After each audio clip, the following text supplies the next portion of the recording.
Hi everyone, I hope you're having an amazing day. It's another gorgeous day.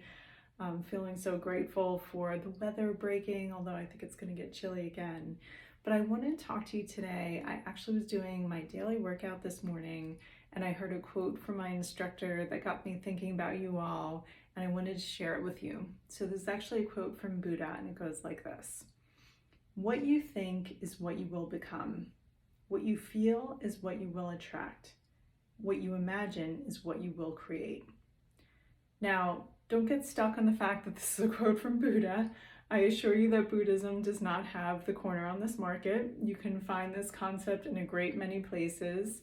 You've probably heard it referred to as the law of attraction. I remember reading it in the book The Secret, that was kind of a bestseller at a point in time. It's in many self-help books, and it's one of the key principles in cognitive behavioral therapy and psychology. You can even find it in the Bible.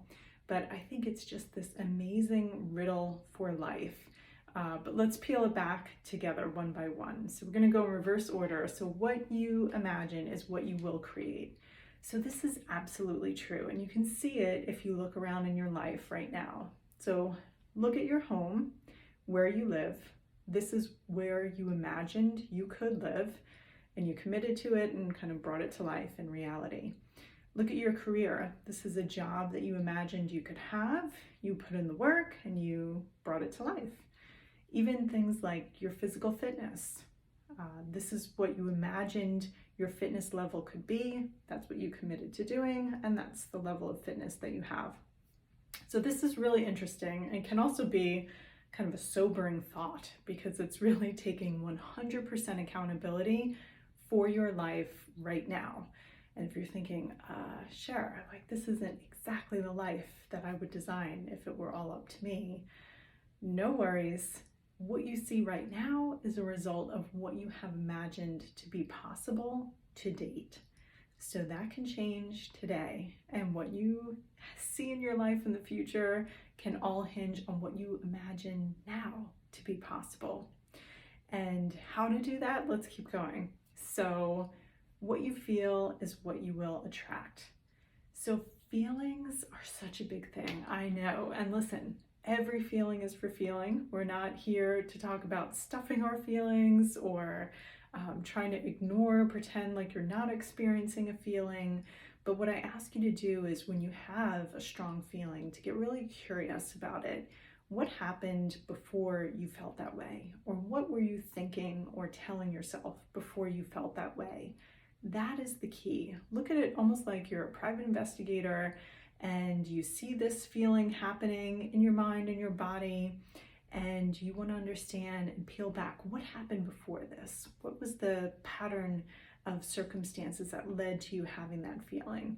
And we do know that feelings are so incredibly powerful, and that's why we often talk about being so careful about the words that we utter aloud, or even the talk that we say to ourselves in our minds, because they're often vocalizing feelings, which can kind of just build on itself.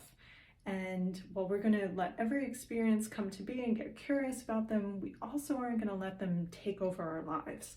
Our lives are not driven by emotions that we feel. So let's keep going. What you think is what you will become. This is the heart, is that it all starts in your mind with your thoughts.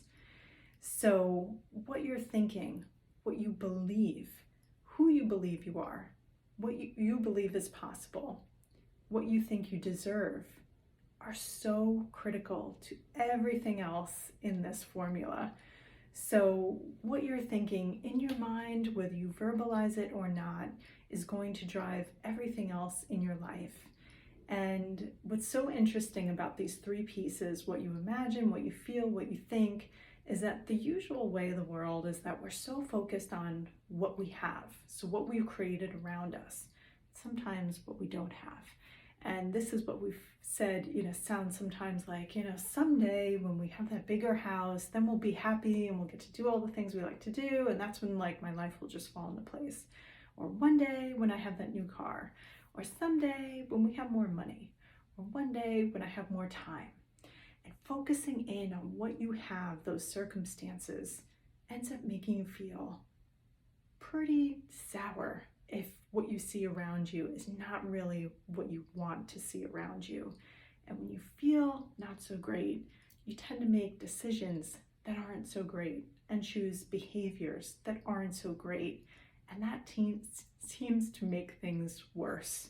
So if you're not at the ideal weight that you think you should be at, and then you start feeling down on yourself about that, what do? You might try to comfort yourself by eating some food, and then your weight gets less optimal, and so on and so forth. But that downward spiral, now that you know this riddle for life, can be quickly upended by focusing on your thoughts. What is it that you believe is possible for you? And being very intentional about what you're thinking can then drive feeling really great, really empowered and optimistic.